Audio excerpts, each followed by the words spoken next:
want to tell you a story. All you have to do is listen. Hello, Lily. How are you? Hello, Ram. I'm very good, very good. How are you? Good, good, good. Congratulations on Monolith arriving in theaters and on digital February 16. This movie arrived at South by Southwest last year at the same time as your other movie, Evil Dead Rise. Wow, that must have been something, huh? What was that like premiering two movies at the same time at the same event like that? Was that fun?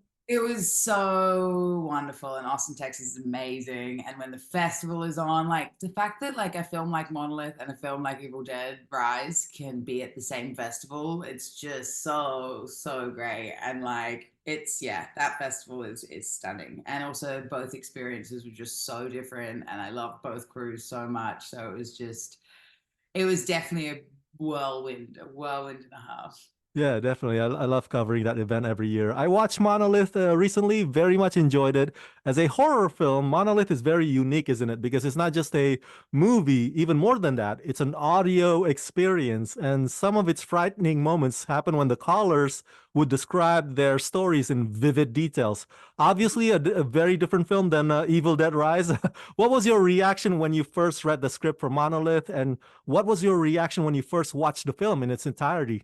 Yeah. I mean, when I read Lucy Campbell's script, I just was so unsettled. I had such an unease feeling in my stomach, which for me, that I think, especially sci-fi on paper, is a very different thing as well, screenplay wise. But what I fell in love with was basically the idea of, can we make an alien invasion? Can we scare people? Can we get under their skin? Can we use this audio experience with the constraints of 15 days shooting and $500,000 to make a movie? Like, what can we do with this? So like that innovative like idea, instead of fitting the movie into it, you're like, we're growing it from like, that's the root system. We're like, okay, adding elements and layers, which Lucy wrote so seamlessly, and Matt Besley, it like just lived in the edit of, how do we cut this film? It's one actor, one location, the house is the other lead. So for me, it was just like such, again, compared to Evil Dead, which was just like, it's just big scale. Same thing with like one location though, and we shot in chronological order, and you descend into madness, but just very two different versions of madness,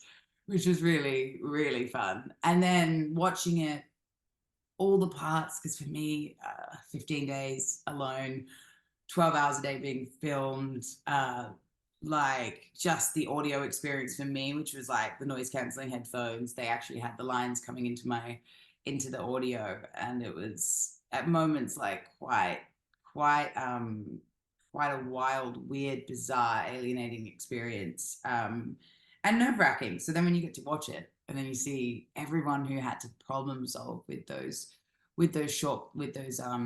all of those constraints of making a film, uh for that budget and that amount of time, it was just so beautiful to watch it be elevated and see what you can do with not a lot. Man, I thought I was introvert, but your character in this film was even more introverted than I am. Isolation on a crazy level. Now, Lily, one of the most fascinating things I love about this film is because your character is alone almost the entire time, the camera follows you as if we, the audiences, are creeping up on you and stalking you. There were moments that your character felt like maybe somebody was watching her. You would look over your shoulder and stuff.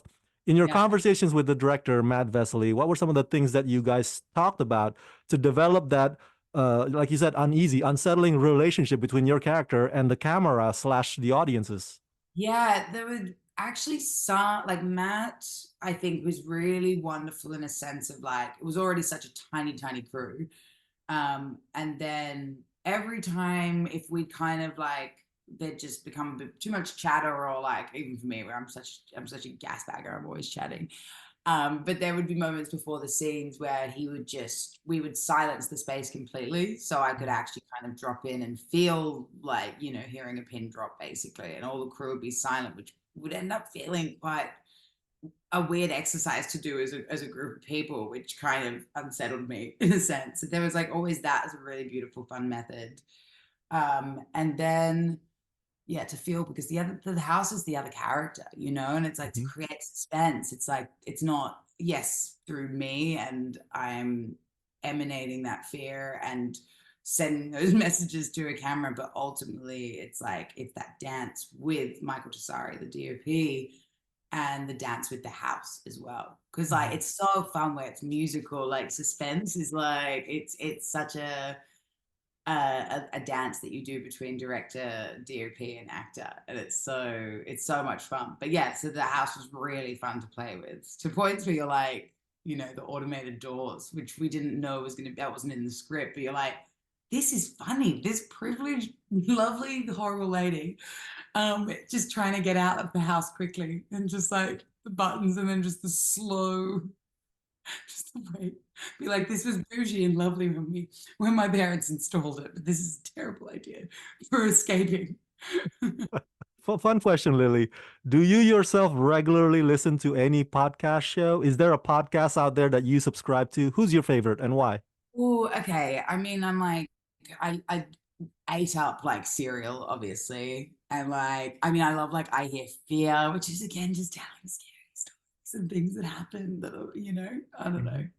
And like the Psych Files, which is always good. I also listened to recently I Live and Die in LA, which is quite wild.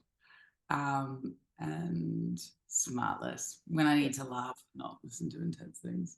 And Lily, if you were to create your own podcast, what would your podcast be about? Is it mystery, true crime stuff, or something lighter like cooking? Yeah. I'm not gonna lie, it would be banter with friends. It would be Smartless. It would be like show up to work, and because you could still talk about all those things, but you'd just be a bunch of like Muppets doing it, you know. That's a good idea. I'd pay to watch that. Now, people are going to be watching this movie and they're going to talk about the brick, the brick, the brick, the brick, rightfully so. But what I want to know, Lily, is do you believe in the existence of space aliens? Are we alone out there? What do you think? Oh God, I think it's boring to think that we're the only species. We're not that interesting, are we? We've got nothing really special going on apart from narcissism and being able to, you know, propel ourselves out there to a certain degree. But yeah, I mean, when you look at the cosmos and you look at the universe, I would love to believe that this tiny little freckle of existence isn't the only. Now, we're not going to spill spoilers here, of course, but my God, that twist reveal at the end of Monolith, I did not see that coming at all. It was shocking to me. I was like, whoa, that's crazy.